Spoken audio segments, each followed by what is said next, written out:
There's an office in Midtown with PS, AD, and PI, private detectives, frosted on the glass. The three rivals turned partners were just trying to scratch out a living when they fell right in the middle of something big, something dangerous, something kept in a file marked MK. Paul Shepard is the man possessed, hunting the man who hunts him and his team.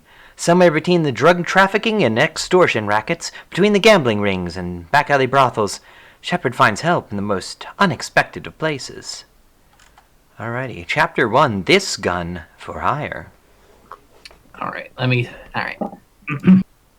It was Patrick who first saw good old Patrick Ivory, skinny as a poor man's bullet and tall enough to crack his skull on door frames if he wasn't paying attention.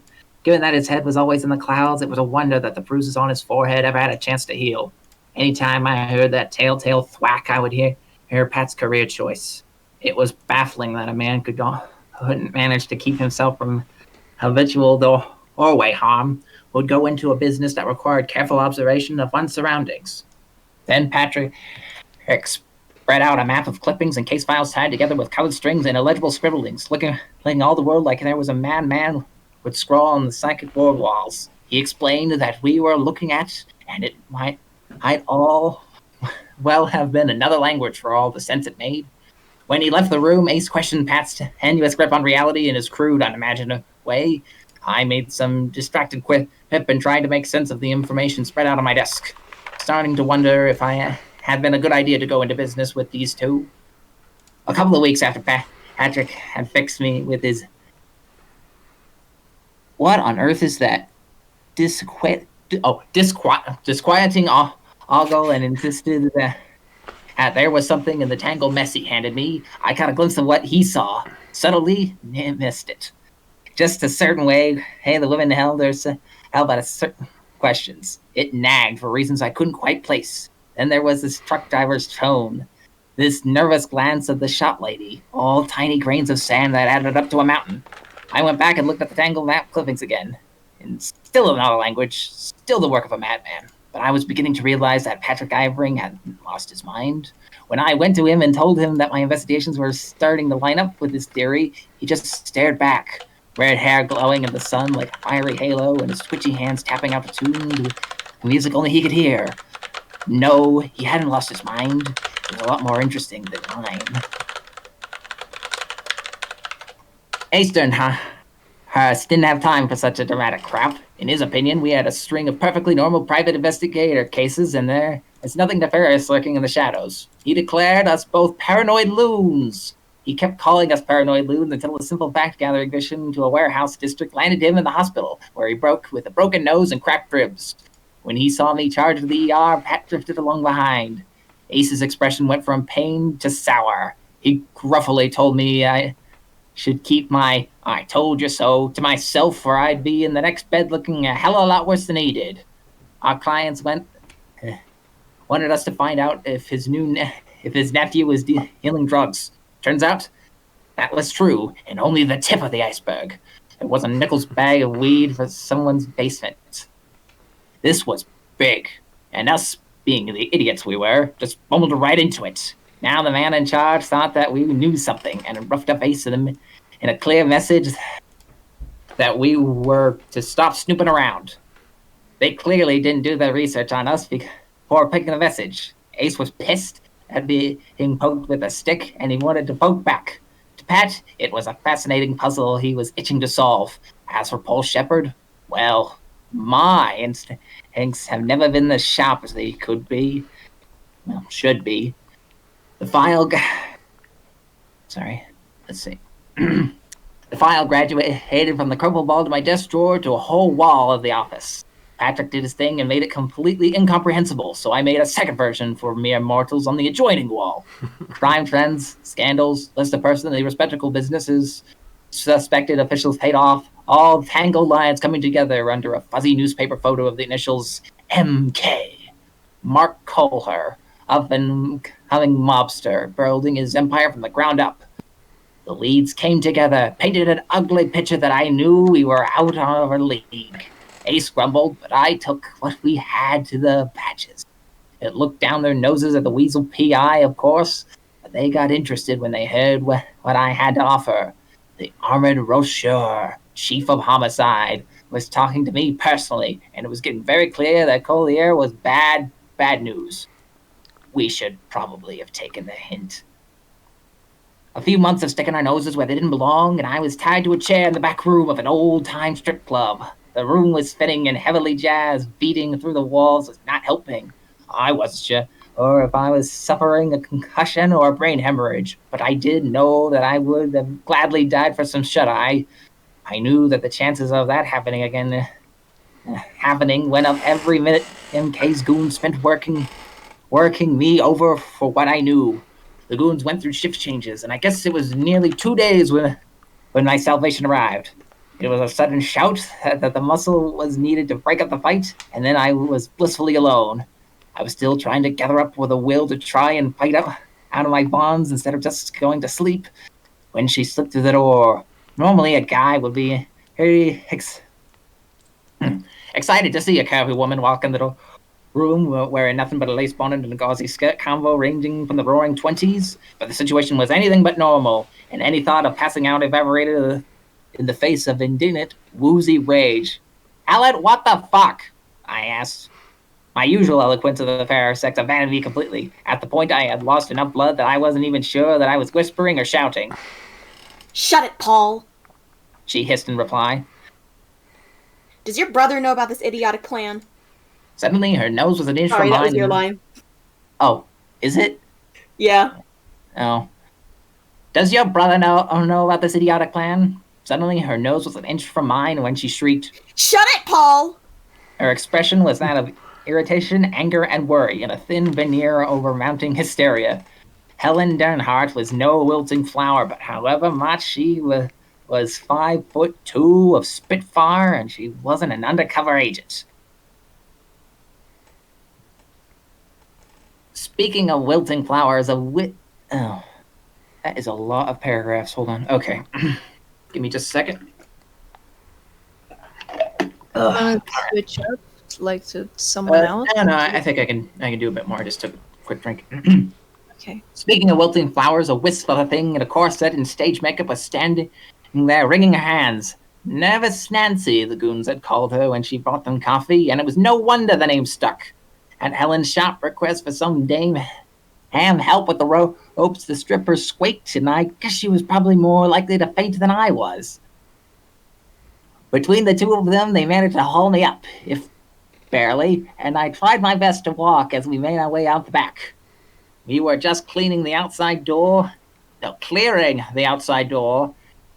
The stinging cold winter air never more welcome, when the sound of goons discovering that our hostage had gone echoed behind us. The stripper dropped me, and Ellen fought to keep me upright, and she shrieked her brother's name into the night. I stared up at nervous Nancy, who had somehow managed to hunch into herself despite the corset, and watched her struggle with it, whatever it is nervous Nancy's struggle with when their boss's goons are bearing down on them, and after they've decided to help spring a captive BI. Whatever it was that led her to help Helen was apparently stronger than the fear, because she shouldered my weight again and did her pitiful best to haul me through the snow. Ace rounded the corner just as the goons appeared at the doorway.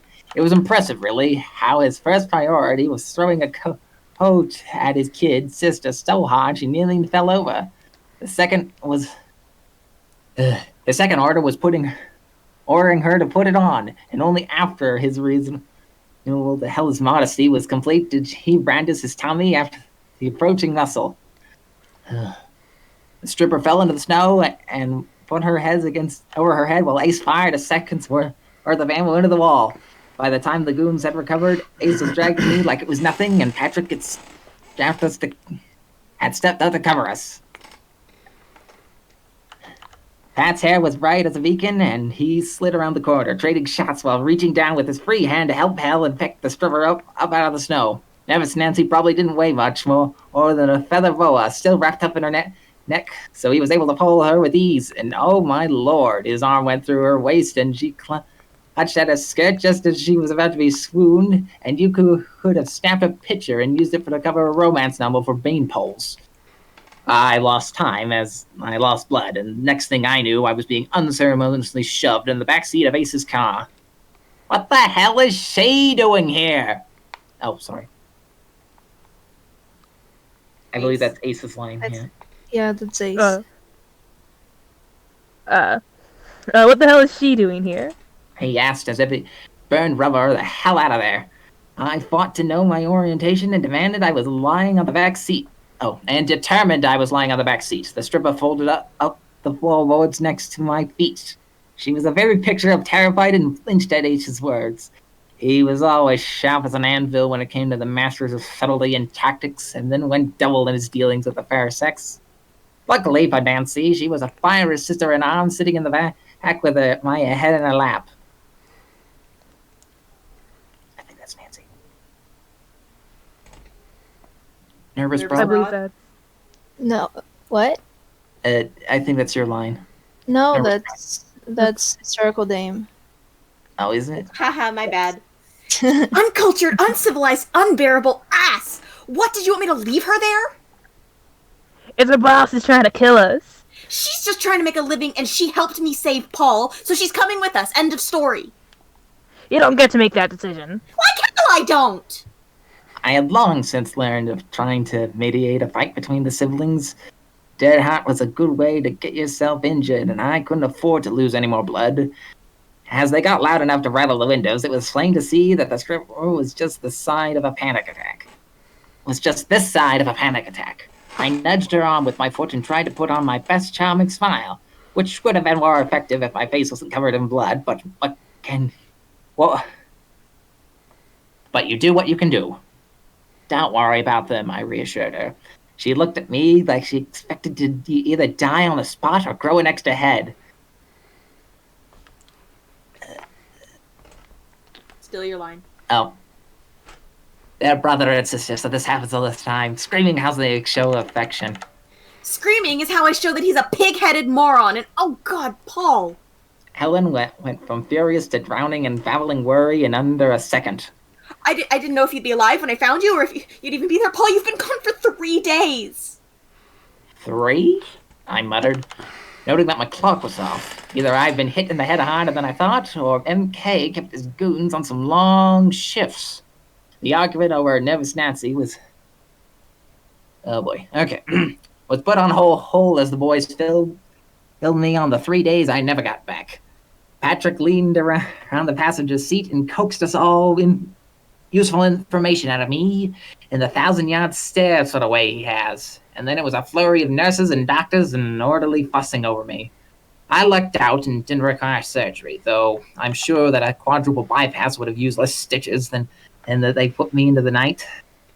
The others hovered by the bed while I was sewn back together. I amused myself by watching the stripper who had lost the boa and gained Pat's trench coat, alternatively between jumping at every sound and smelling the collar of the coat with a shy smile. Patrick, for his part, was completely oblivious, as usual, when it came to dealing with the human race.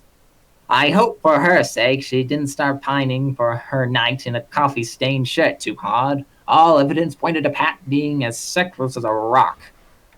I wasn't sure if he ever even knew what dating was. Just as the doctor was tying the last knots, Vanny showed up, and Maternal. in a maternal flurry. She hugged me, apologizing for putting pressure on my aching ribs, and then turned to lecture her husband on the merits of letting a better half know when he was going to do something good, something incredibly stupid. Vanna Dernhardt was a soft-spoken woman, but when Ace did something requiring a lecture, she went off like a mother superior reaching for the metal yardstick. When it became apparent that this plan led to her dear sister-in-law in a strip club in a negligee, Vanny got real quiet and gave Ace a look that could peel paint. He didn't seem to catch it at first, going on about how she was supposed to be a cleaning lady and her jumping him, saying she had to improvise. But even Ace couldn't miss the hit when his wife poked him in the chest and told him that they'd be discussing this at home. When her attention turned to the stripper hauled in the corner, Ace proved to have some measure of self-preservation, however small, as he was able to keep his mouth shut as his wife talked to the stripper.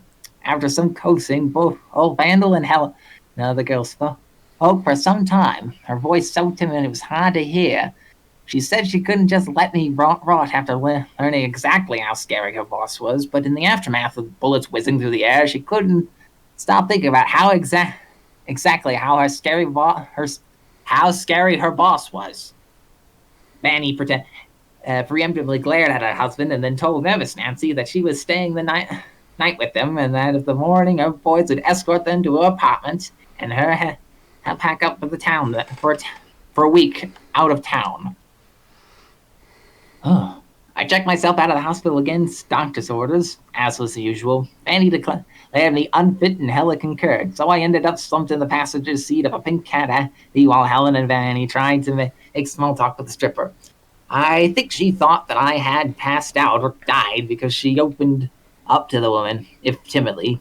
Nancy Broadway's tale was as sorry as I'd ever heard before. Was a story I'd heard before. Not as hard as some things, but hard enough. And I believe her when she said that she was trying to scratch out the rent and had nothing to do with MK's dirty dealings. If not for the thigh highs and corset in and under their trench, I wondered if they'd turned into a particular tall icicle yet. I wouldn't have believed she was a creature of the night at all. I ate half of the leftovers in the fridge and blissfully passed out. I was roused in the 1 in the afternoon, which was a full 14 hours later, but it still didn't seem like enough. However, Ethan Ace Dunhurst is standing over you with a particular twitch in his eye. You don't just lay around. I stretched out on my fourth sole muscles, feeling like I was 90 instead of 25, and fumbled my clothes, which had been washed, pressed, and were free of bloodstains. Vinny was magic that way. Crumpled and bruised, I shoveled down to the kitchen and poured coffee down my throat until I wore some semblance of the living. Once I was awake enough to retain new information, Ace informed me that if he had to play bodyguard to that lazy tot, then so did I. And he was off to his den to call Pat, a decision which surely had nothing to do with his right for brandishing a mixing spoon like a machete. The stripper was skittish as twice branded a horse being led back to the fire. Helen kept her from bolting with a small talk so bland it seemed impossible. In less than 24 hours before, I was tied to a chair in a dingy back room. Fanny kept a shy eye turned to her husband. Ace pretended that he wasn't scared of his wife as he drove, and I tried to feel useful by acting as admirable, terrible navigator. Ugh. Now we beat Pat. How we beat Pat there, I will never know. Almost done, I think. At the time, I lived in a rundown apartment with an absentee super, but even I raised an eyebrow at the state of nervous Nancy's living conditions. The apartment complex is a conglomerate of clumbering bricks and cracked plaster and water stains. The women got her packed, and we then stood in the hallway. We started off discussing what my capture meant to the MK case, but then Helen poked her head out and informed us of what the stripper paid in rent, and the subject changed to highway robbery. Even Ace couldn't help but pity the poor girl, and reluctantly agreed with my suggestion to keep an eye out for help wanted and rooms available signs when we were out sticking our noses where they didn't belong. The girls were finished up when Patrick finally got there. He called us up on what the badges knew about my little vacation, which was just shy of nil. There really wasn't much I could have given them, and I was hit on the back of the head and never saw the initial assailant, and once I woke up, I was in a dim room and nursing a concussion, so my confidence in my ability to identify anyone involved was more than a little shaky. Better I let MK think he had us too scared to talk to anyone anyway, lure him into a false sense of security. Plus, at the time of my capture, I might have been engaging in activities that, if looked at with a certain slant, could have been considered breaking and entering to install an illegal wiretap. So the boys and I were hesitant to dial 911 and bring an avalanche of paperwork down on our heads. Not to mention that the badges would have had to follow proper protocol in storming the strip club, and that would have taken time I probably didn't have. The three of us count this as the case of better lucky than good, and we're in the middle of strategizing when the girls finished and walked out. Nurse Nancy must have taken a shower to dislodge the heavy makeup and oversprayed hair. She emerged with a tasteful liner and shadow. Her hair curled in a feminine bob, and she was wearing a pretty blue dress with white lace around the edges. It was the first time I'd seen her, then I never would have believed she took off clothes for a living. She hugged the bundle of clothes to her chest like a teddy bear, and after a moment identified it as Pat's coat. Nervous Nancy stepped forward, nervously, of course, and offered it to him. Thank you. She said softly. It was very kind of you to lend it to me. She took it in his wardrobe, which consisted of a crumpled white collar, a faded vest, bowler hat, and a light spring jacket, and worried her lip in concern. I hope you weren't too cold without your coat. He stepped toward her and took the offered wrench with the tip of his hat. Not at all. Pat said as he shrugged it on. It was a pleasure to offer assistance to a fine lady such as yourself. It would have been awful if you caused sick after everything you went through last night. Patrick Ivering was one of the most unfaltering, polite people I had ever met. You could spit in his face, and he'd distractedly offer you a handkerchief to wipe the corner of your mouth. However, that kind of personal concern was not something I had heard of a lot, and it gave me cause to stare. The three Dunsart were also staring, and the fact that even Ace picked up the subtlety of what we were staring at made it clear I wasn't just imagining things. Pat had his eye on nervous Nancy's face instead of some interesting cracks in the plaster halfway down the hall, which was unusual in and of itself. It was pulled straight out of him on a miracle when we awkwardly offered to carry her suitcase and asked her about her travel plans. I rolled my eyes and shuffled after them, amending my theory that Pat was as sexless as a rock. It wouldn't figure that he had no interest in the girl when she was half naked, but as soon as she started looking like a debutante for the 50s, he couldn't keep his eyes off her. Well, I drawled after Pat, helping Nancy into the car. At least something good of him, Hayes Goons doing a dance on my face. Patrick blinked at me. What? It's about time you showed some interest. Ace foot is guffed, loose sense. Unhealthy not. I'm pretty sure she likes you. Helen said with a wink. You should ask her out.